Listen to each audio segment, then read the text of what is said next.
I'm Craig Dillon, your observationist, and we're going to be talking about Taiwan. And Taiwan is a interesting topic. It's been around now since the end of World War II, and since Xi took over power in China, there has been concern about China's intentions, about his intentions of conquering it, taking it by force. He said he will. He said he wants to. He publicly talks about building up the military to do that.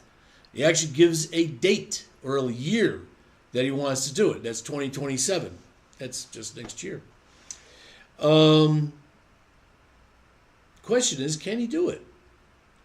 And if you go by CSIS, the Center for Strategic and International Studies, if you go by a number of other pundits and analysts, Taiwan's on a shaky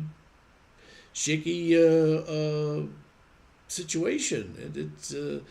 It's so small. China's so large, and oh my gosh, how could an itty bitty Taiwan defend itself from big bad China? Right? Wrong. That's totally dead wrong, and you'll see why as I explain, as I go through some of the things that are important and critical for having a successful seaborne invasion. But what I find interesting is why places like CSIS will claim they have these AI studies, AI war games.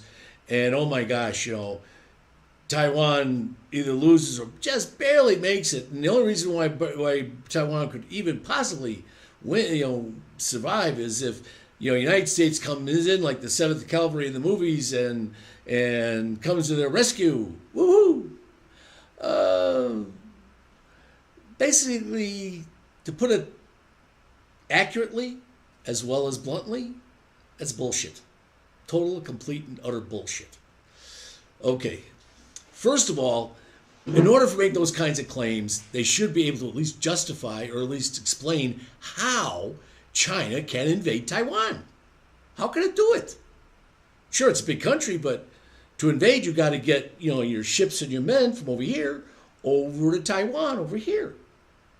Can it do it? Does it have the means and the material to do it? Well, let's review a few things. There's an organization in the world that is really, really good at amphibious invasions. It basically wrote the book on amphibious invasions. They really know how to do amphibious invasions, and they know how to do it well. And of course, I'm talking about the American Marines. They've defined how to do it. They get equipment specifically designed to do it. And if you look at their doctrine, let's see what happens. First, in order for a seaborne invasion to occur, a sea state of 3 or less has to be in existence. And it has to be continuously in existence. It can't be just in existence for a few hours and then all hell breaks loose for the next month. No, it's got to be sea state 3 pretty much all the time, or less. And it's not. Taiwan Strait is actually one of the choppiest pieces of water in the world. It averages sea state 5 most of the year. And it's actually at sea state 6, 7, or 8 a lot of times. Now, sea state 5, that's like 15 foot waves. Okay? Landing craft can't take that. Okay, it's as simple as that. So that's number one. Number two, let's talk about the greatest invasion of all time that was a success, was D-Day. And let's talk about certain conditions today. Well, in D-Day, basically, we had a stealth Navy. Our entire Navy was stealth back then. mainly because radar really wasn't used much. And even when it was used, a lot of times they didn't know how to use it. So like on D-Day, December 6th, 1944? When our 5,000 ship Navy showed up off the shores of Normandy, the Germans had no idea there was 5,000 ships out there. They had no idea the invasion. As a matter of fact, even after the invasion occurred, even after we had troops on land, even after we secured some beaches, Hitler in Berlin and his higher-ups didn't still believe that the invasion was on. They still thought Calais. Okay, and even in that situation where 5,000 ships could show up unannounced, even in that situation, there were times when that invasion was hanging by a thread, where the Allies may not have succeeded. That is a distinct possibility in the first few days, a distinct possibility. Nowadays, can that happen now? Absolutely not. There's all kinds of surveillance systems. We have our satellites. Europe has some of their satellites. But beyond that, there's aerial reconnaissance. There's all kinds of signal intelligence. There's all kinds of ways for the Taiwanese to learn of any kind of buildup of ships and men and material in preparation for an invasion. And if they did miss that by some strange reason, they missed all that, when the ships start leaving the ports, the Taiwanese will know. Now, a lot of times people will say, oh, it's 100 miles between Taiwan and China. No. You don't think of it between landmass to landmass. You think about it from Taiwan to the ports that China has. Let's take a look at this for a moment. Okay, let me get over to it. Okay, you should be able to see me wiggle it. Okay, now, so we're talking about, we're talking about Hong Kong, Shenzhen. Okay, now Shenzhen, that's relatively close. Fuzhou is pretty close. But we get up here, Shanghai, Hangzhou, Taozhou. These are fairly far away. If this is 100 miles, then you can see this is going to be 200 miles. This is going to be 350 to 400 miles. Same thing. Hong Kong over to here, that's going to be about 250 miles. Going by that, about 250 miles, give or take. So Taiwan would have a lot of time to see what's going on and to prepare its response. Now,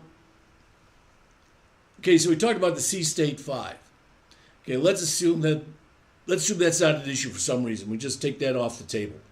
So now we have 500, 1,000, 1,500 ships, whatever it might be, converging on Taiwan. Well, how could Taiwan defeat that? Well,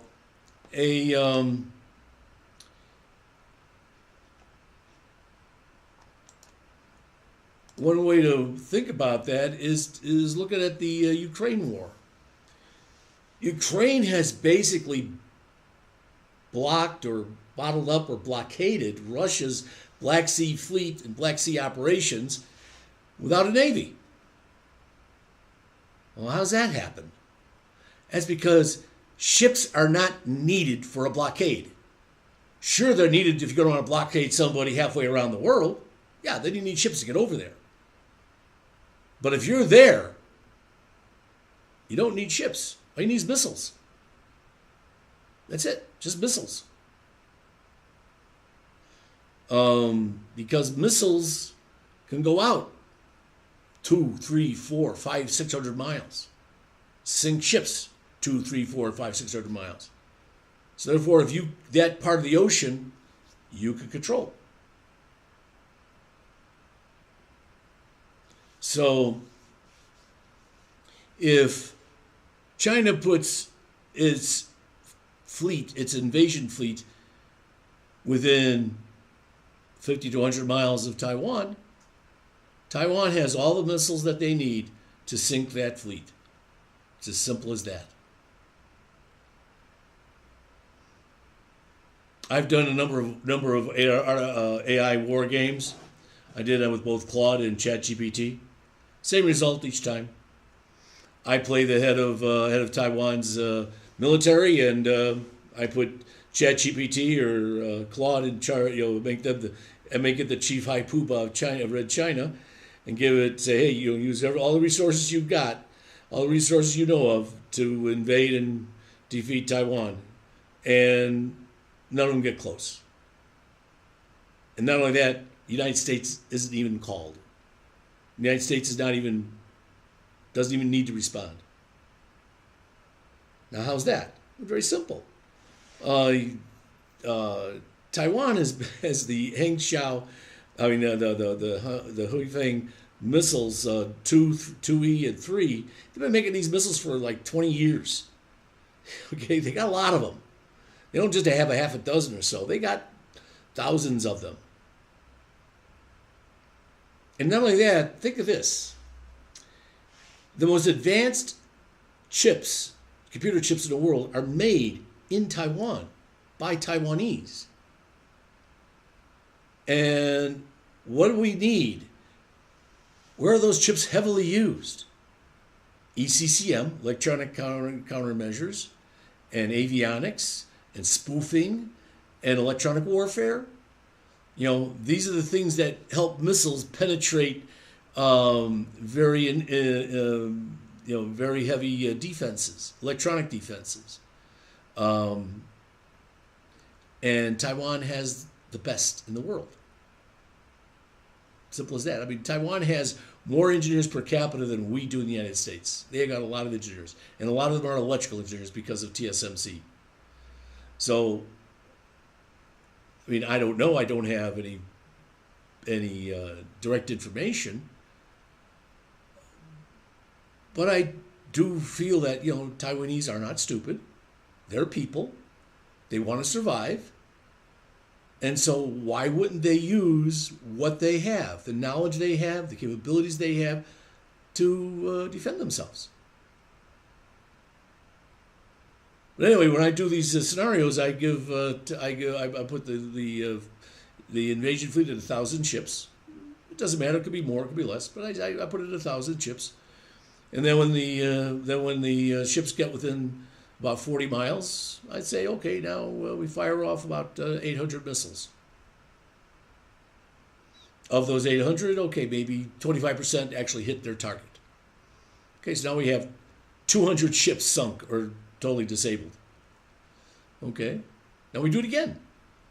Okay, and you have an invasion fleet that has lost 40%, 50% of its ships. That's not going to be a successful invasion. And that's even before the invasion fleet gets close enough to be disembarking anybody.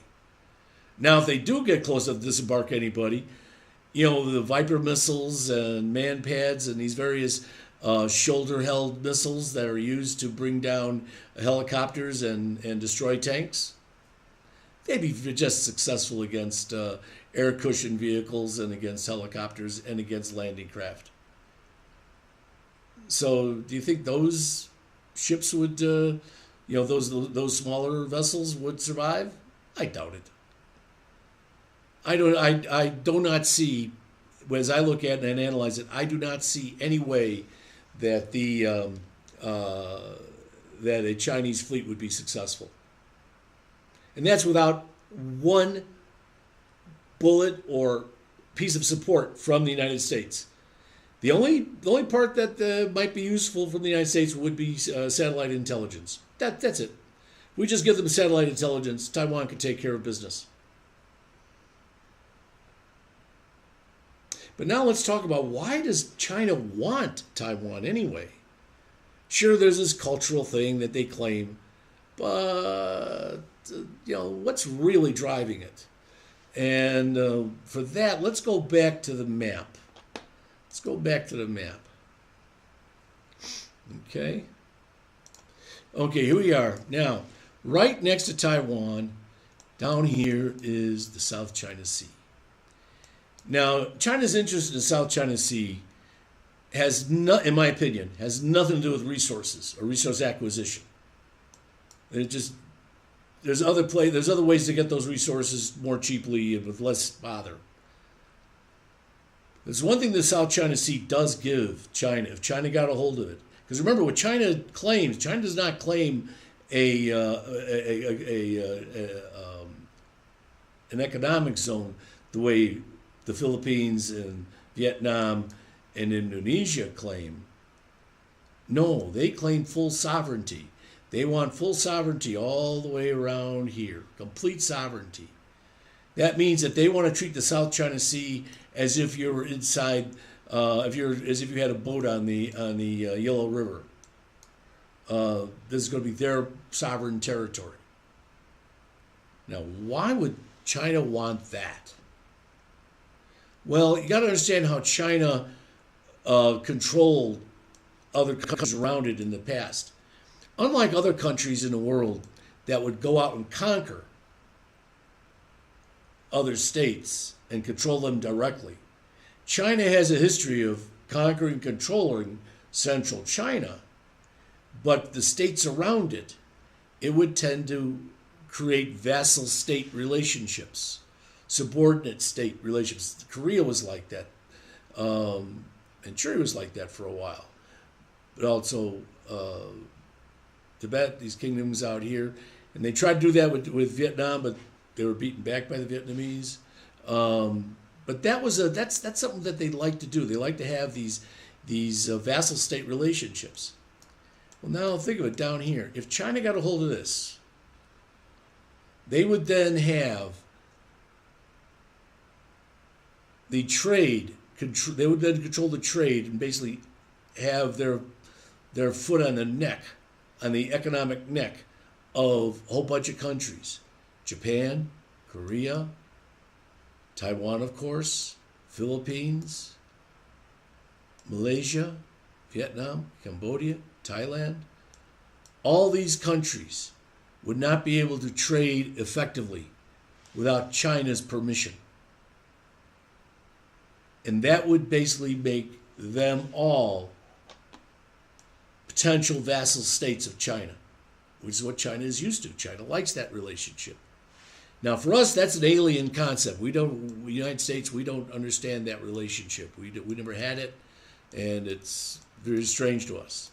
We like to look at things in terms of money and in terms of resources. So we say, oh, China must want this area down here for resources. When, in my opinion, that's just not true. I think they want it for its ability to control the region, control its neighbors, control its environment. And, if I'm right, that means that the stuff that's going on down here in South China Sea is extremely important.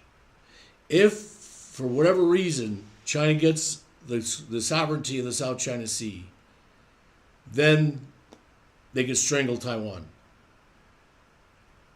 On the other hand, what I also think is that one reason why they want Taiwan is because if they got Taiwan and they brought it in as part of China, now it would be much easier for them to claim and to justify a control of the South China Sea.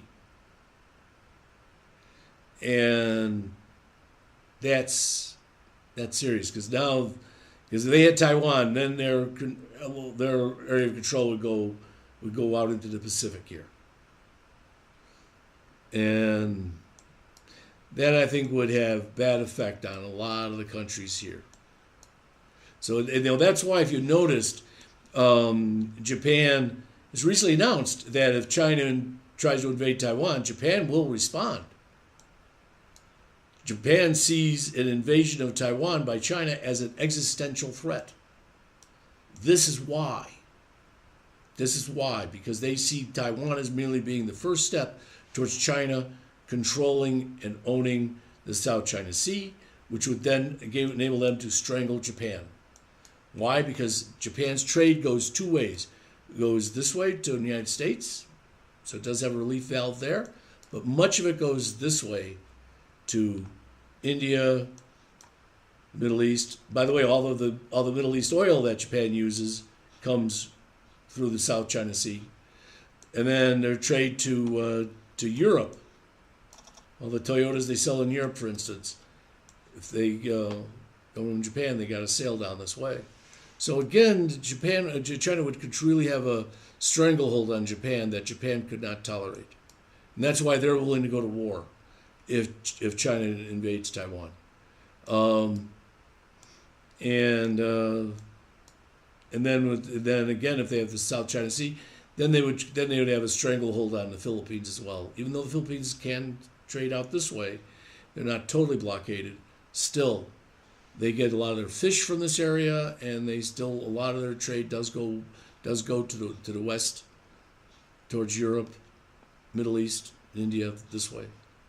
So that's what's going on there, and